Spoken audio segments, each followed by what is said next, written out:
Hello, কেমন আছেন সবাই? বাজারের মতো সুন্দর মানের পনির কিন্তু আমরা এখন ঘরেই তৈরি করে নিতে পারি। কিভাবে করব সেটাই চলেন আপনাদের সাথে আজকে শেয়ার করি। এর জন্য প্রথমে আমি ১ কেজি দুধ জাল করতে দিলাম এবং পাশে একটি বাটিতে আমি ৩ টেবিল চামচ পরিমাণ ভিনেগার এবং ৩ টেবিল চামচ জল নিয়ে একটা মিশ্রণ তৈরি করে নিলাম।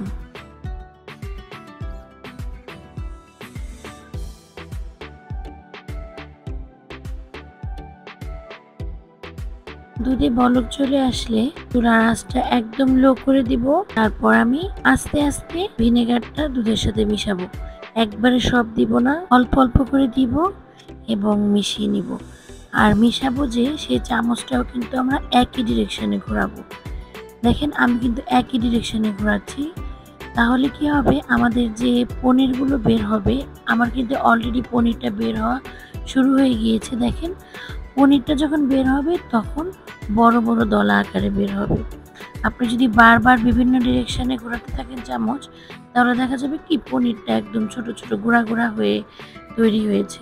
তো আমি এভাবে আস্তে আস্তে বারবার দিতে দিতে সম্পূর্ণ যে ভিনেগারের মিশ্রণটা ওটা দিয়ে দিলাম এবং দেখেন আমার কিন্তু পুরাটা পনির তৈরি হয়ে গিয়েছে। এই যে সবুজ পানিটা বের হয়ে এসেছে, তার মানে আমার পুরোপুরি পনির হওয়ার প্রসেসটা শেষ। তো এখন আমি একটি বাটির উপরে একটি ছাঁকনি বসিয়ে নিচ্ছি এবং তার উপরে আমি একটি সুতির পাতলা কাপড় দিয়ে নিচ্ছি। এখন আমি এই কাপড়ের মধ্যে আমার যে পনির বানানো ওই পনিরের জলটা পুরোটা ঢেলে দিয়ে ছেঁকে নিব। এইবার আমি একটু পরিষ্কার জল দিয়ে ধুয়ে নিচ্ছি, কারণ আমরা এখানে ভিনেগার ইউজ করেছিলাম, না হলে ভিনেগারের একটা গন্ধ থাকবে।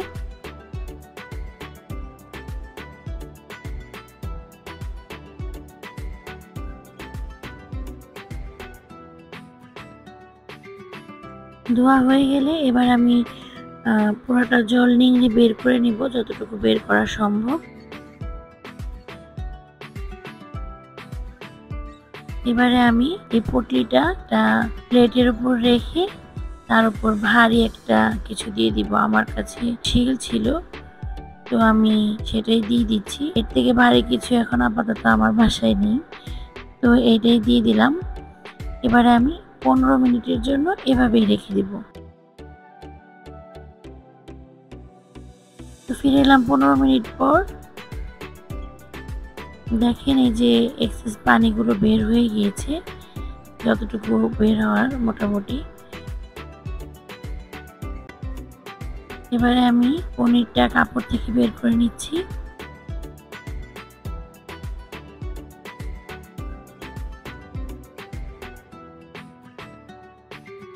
এই যে দেখেন কি সুন্দর পনির তৈরি হয়েছে, আমি একটু কেটে দেখাই।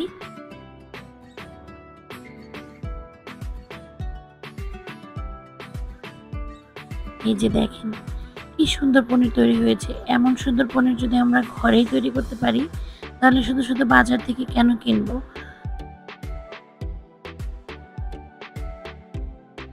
এখন আমি দেখাবো যে পনিরটা আমরা কিভাবে সংরক্ষণ করব।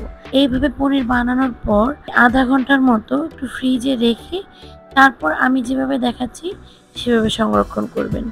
আমি যেহেতু ভিডিও করছি, তো এই কারণে আমি এখনই দেখাচ্ছি। এভাবে একটু জল নিয়ে এই জলের মধ্যে পনিরটা রেখে ফ্রিজে সংরক্ষণ করতে পারবেন 7 দিনের জন্য। তারপর আমি এই পনিরটা দিয়ে একটি রান্না করেছিলাম, সেটাও আপনাদের সাথে শেয়ার করব। ধন্যবাদ সবাইকে।